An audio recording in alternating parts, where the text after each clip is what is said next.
Après la pause pour le journal, nous retrouvons nos invités pour la suite de votre émission préférée Regard croisé. Robert Kossigan Akoité, président de l'Alliance Jeunesse et Développement. Le journaliste Germain Pouli, directeur de publication de Togo Réveil. Et puis Ashraf Ourosama, il est juriste, il est homme politique du PDP. Alors avant de parler de l'Éthiopie, plus précisément du Tigré, nous allons permettre à Ashraf de chuter sur le sujet précédent. Oui, et sur le sujet précédent, je crois qu'aujourd'hui, il faut faire très attention avec le discours portant sur l'écologie. Je crois que c'est un discours qui relève du politiquement correct, qu'on adore vraiment dans les salons feutrés. Lorsqu'on est écologiste, c'est bien beau. Mais je crois que c'est un argument que moi, je ne partage pas. L'Afrique a vraiment... Lorsqu'on essaie de voir la part de l'Afrique, disons dans la pollution mondiale, nous sommes à 2%. Hein. Donc c'est extrêmement marginal, ça ne vaut absolument rien du tout. Mais nous subissons les conséquences. Or, on a subi ces 10, 20 dernières années ce qu'on a appelé l'hégémonie de l'économie de service. Mais aujourd'hui, tous les pays ont compris que le développement passe par l'industrialisation. Et je crois que le développement de l'Afrique également passe par l'industrialisation. Le Togo fait un effort considérable avec la plateforme industrielle d'Adiscopi aujourd'hui, ce qui veut dire qu'il y a une volonté manifeste des pouvoirs publics aujourd'hui d'industrialiser notre pays. Donc c'est un discours que je ne partage pas. Oui, certes, on peut nous montrer une vision apocalyptique du monde en disant il y a un changement climatique et tout. Oui, certes, nous l'admettons, mais c'est un discours qui ne doit pas inhiber notre effort de développement. Donc, il faut vraiment faire preuve de précaution lorsqu'on parle de l'écologie aujourd'hui. Parce que le discours écologique est devenu presque une dictature. Hein. Aujourd'hui, quand on n'est pas écologiste, on est très mal vu. Vous comprenez? Lorsqu'on fait l'apologie de l'industrialisation, on est très mal vu. Donc, je crois que le développement de l'Afrique passe inexorablement par l'industrialisation et c'est très important de le rappeler. Allez, on reste avec vous. On va peut-être quitter Pretoria pour Addis Abeba en Éthiopie. Et plus précisément, le Tigré. 10 personnes ont été tuées mercredi par 2 frappes aériennes sur la capitale de la région dissidente du Tigré, selon les médecins, quelques jours après que les autorités rebelles ont ouvert la porte à des négociations de paix avec le gouvernement éthiopien. Alors, Ashraf Ourosama, qu'est-ce qui peut expliquer ces 2 frappes qui ont coûté la vie à 10 personnes? Parce qu'on l'a dit tout à l'heure, les négociations étaient quand même ouvertes. Oui, mais qu'est-ce qui peut expliquer ces frappes? Quand vous avez un État fédéral qui ne maîtrise pas, disons, le fonctionnement constitutionnel de son territoire ou des États qui la composent, forcément il y aura des problèmes. L'autre fois, nous avons abordé un sujet ici portant sur les prises d'otages des hommes religieux au Nigeria. Et je crois que nous avons fait le diagnostic de la forme constitutionnelle, de la forme de l'État nigérien. Je crois que l'Éthiopie également a ce problème. Je crois que le problème de l'Éthiopie, il est d'ordre constitutionnel parce qu'aujourd'hui, l'État fédéral éthiopien a montré toutes ses limites. D'où l'émergence des mouvements de libération nationale. Donc aujourd'hui, on a un État, le Tigré, qui veut faire sécession et qui veut constituer un État autonome. Parce que c'est la principale revendication de l'État du Tigré, l'autodétermination. Donc pour un pays, un pays composé d'une mosaïque vraiment de peuples, parce que l'Éthiopie fait plus de 80 à 100 ethnies, donc ce discours-là, il est porteur. Il est porteur. Il y a des communautés aujourd'hui qui réclament l'autodétermination et qui ne veulent plus de l'État fédéral éthiopien. Donc lorsqu'on essaie de faire le diagnostic sur le plan constitutionnel, c'est ce qu'on peut dire. Maintenant, qu'est-ce qu'on peut dire sur le mouvement du Front National? C'est un ancien quand même... c'est un ancien parti politique. Et souvenez-vous que ce parti qui ont dirigé le pays pendant une trentaine d'années. Depuis les années 70, ce pays-là a dirigé l'Éthiopie avec pour président M. Meles Zenawi, qui a dirigé ce pays-là pendant une trentaine d'années. Mais le Premier ministre. Oui, le Premier ministre. Donc aujourd'hui, avec le nouveau Premier ministre Abiy Ahmed, tous ces gens-là semblent perdre quand même l'allure des choses. Et il porte quand même des revendications que moi je trouve totalement surréalistes. Parce que ce sont les anciens cadres du pouvoir central aujourd'hui qui contestent l'État. Mais au-delà de tout ça, on ne peut pas exonérer le président Abiy Ahmed ou la classe politique dirigeante de toute responsabilité. Comme je l'ai dit, c'est l'État fédéral aujourd'hui qui cause problème. Lorsque vous avez des disparités de développement dans les États fédérés qui composent un État fédéral, forcément vous créez des frustrations. Et c'est ce qui arrive aujourd'hui. Le mouvement indépendantiste aujourd'hui, il représente à peu près 7% de la population.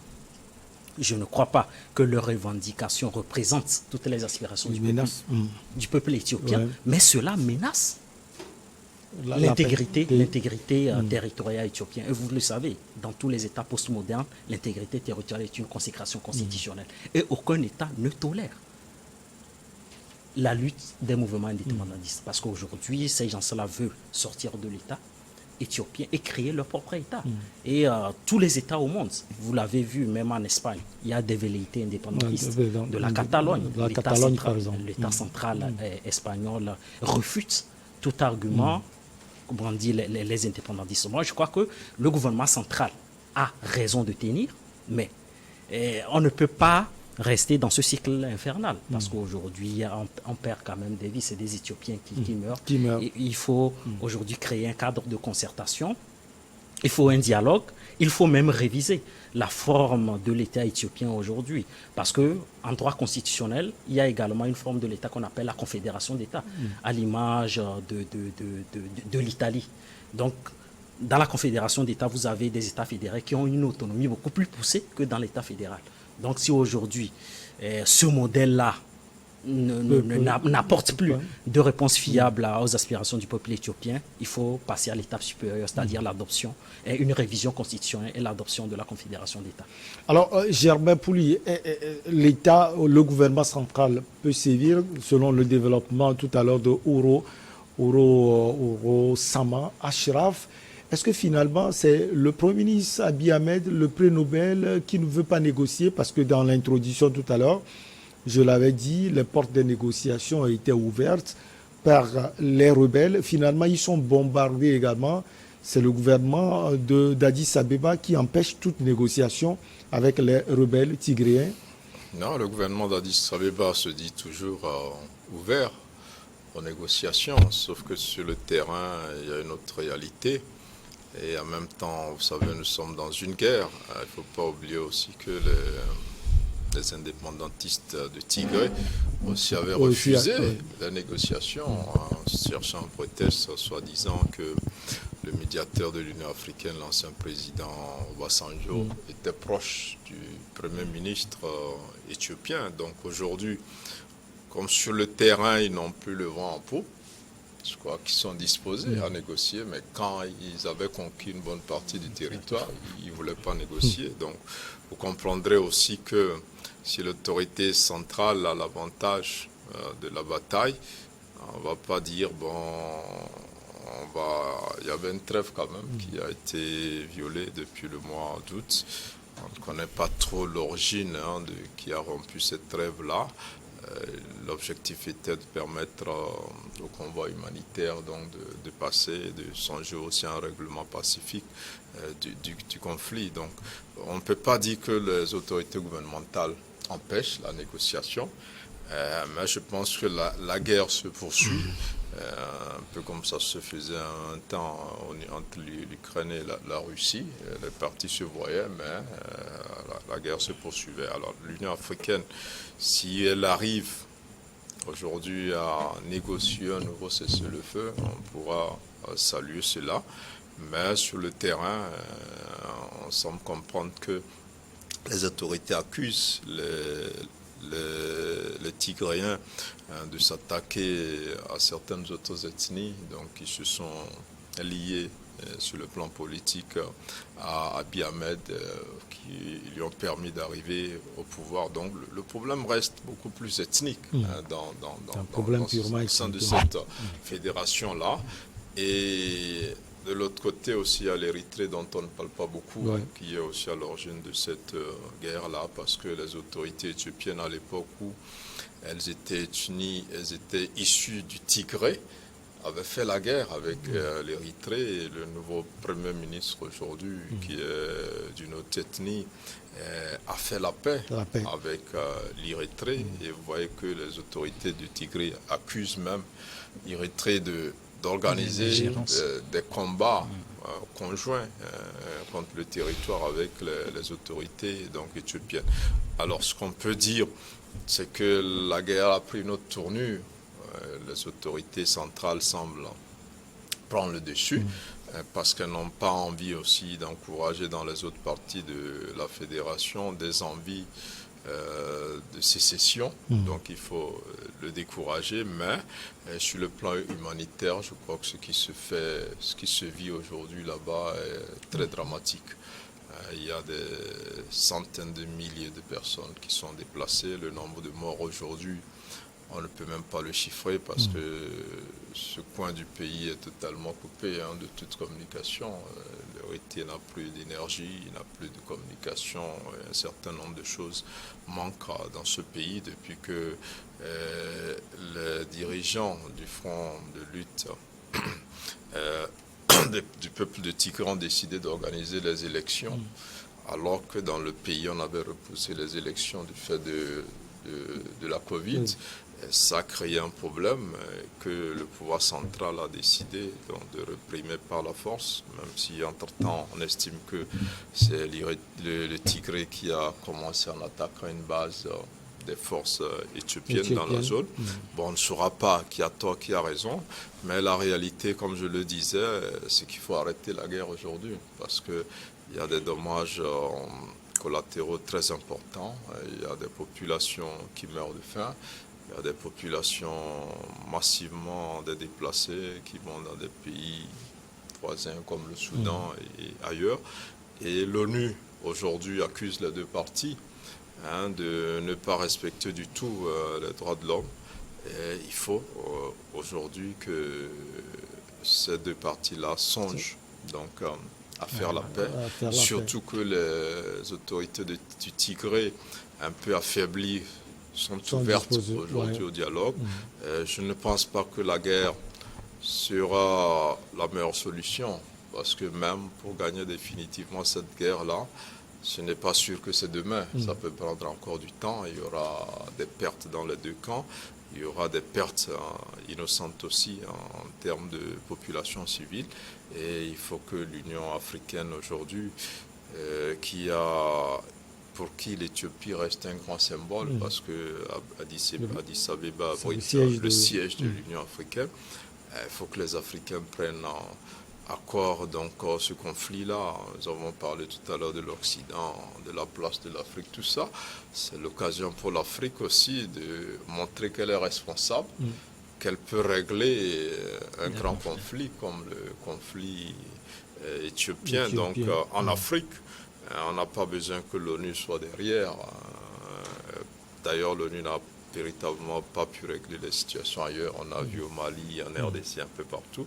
Donc il faut que le médiateur africain, le Olusegun Obasanjo, s'active.